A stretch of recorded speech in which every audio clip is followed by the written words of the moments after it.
Shabby?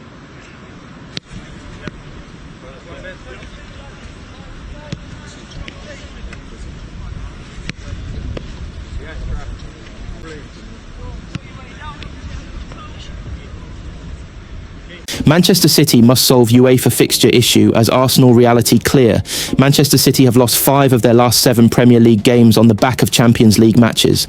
They will hope to reverse that trend at Arsenal on Sunday.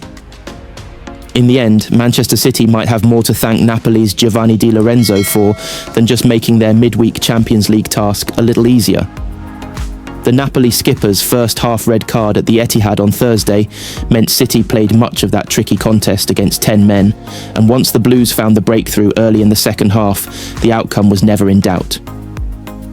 In the end, Pep Guardiola's side secured a 2-0 victory to ensure a winning start to their Champions League campaign.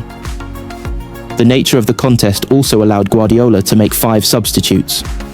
Rodri asked to come off on the hour, but Jeremy Doku was replaced 20 minutes from the end, while Erling Haaland, Tijani Reinders and Josko Gvardiol were afforded an extra 10 minutes rest.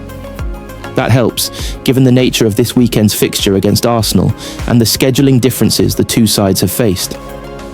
Arsenal were in action on Tuesday night, away at Athletic Bilbao in an early 5:45 p.m. kickoff. City did not finish their contest with Napoli until around 10 p.m. on Thursday, with the Gunners' match ending around 50 hours earlier. Even allowing for the travel time back from Spain, that offers Mikel Arteta's side an advantage that will no doubt irk Guardiola, even if he turned down the chance to talk about it in the lead-up to the contest. "Don't go for that side, it is not necessary," he said in his press conference. Regardless of Guardiola's diplomacy, the fact remains that City had just 2 clear days between sizable fixtures, allowing for little time to train or prepare. "We are going to go hiking in the mountains," joked Guardiola of the plan. In reality, City will have rested and recovered with a view to going again at the Emirates, with the chance to draw level with Arsenal on points in the Premier League table and cap a perfect week with 3 significant victories. To do so, they will have to buck a recent trend of struggles when it comes to league games on the back of European nights. City have been beaten in 5 of their last 7 fixtures immediately after a Champions League contest, including the 5-1 thrashing at Arsenal last season. The quality of opposition must be taken into account with that statistic, with 2 of those 5 defeats coming against Liverpool on top of the reverse to the Gunners. But it remains a trend that Guardiola will hope to prevent from continuing. 2 games in 72 hours will not help, but City's schedule for the remainder of the Champions League phase is kinder, unless they are thrown a curveball by the Premier League fixture makers on the back of a long trip north of the Arctic Circle to take on Bodo Glimt in January. As Guardiola surmised in February ahead of the European tie with Real Madrid, the schedule is what it is.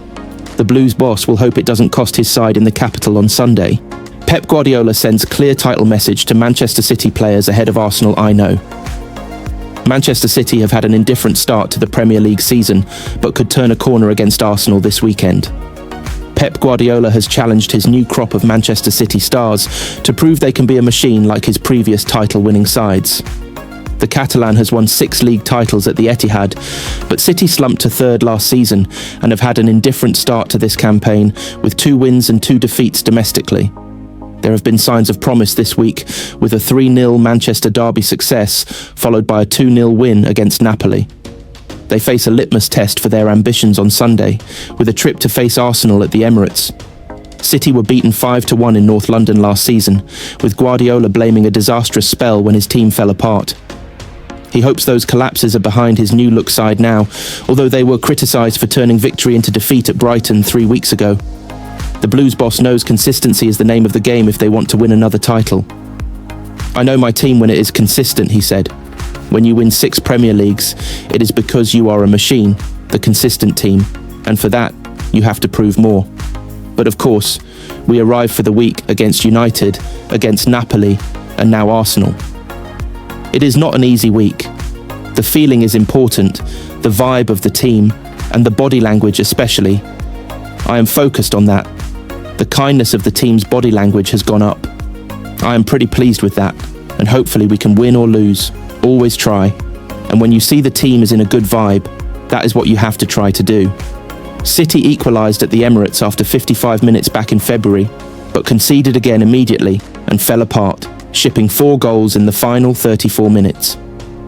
We were a lot of the time pretty good, considering how it was last season, but the last 15 to 20 minutes were a disaster, said Guardiola.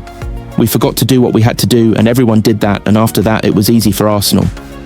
Hopefully, this season we can make a little bit more challenge because Mikel is an extraordinary manager, and they have increased the squad for this across 4 or 5 transfer windows. It is an unbelievable squad and an unbelievable team. It is one of the toughest opponents you can find now in Europe. We try to compete to be a better team than we were last season, especially in the last 20 to 25 minutes. The private Arsenal and Manchester City feuds that have fueled an angry rivalry. Manchester City take on Arsenal in the Premier League this weekend, and their rivalry is still driven by different views within the clubs. Manchester City's rivalry with Arsenal in recent years has been very public and not so pretty.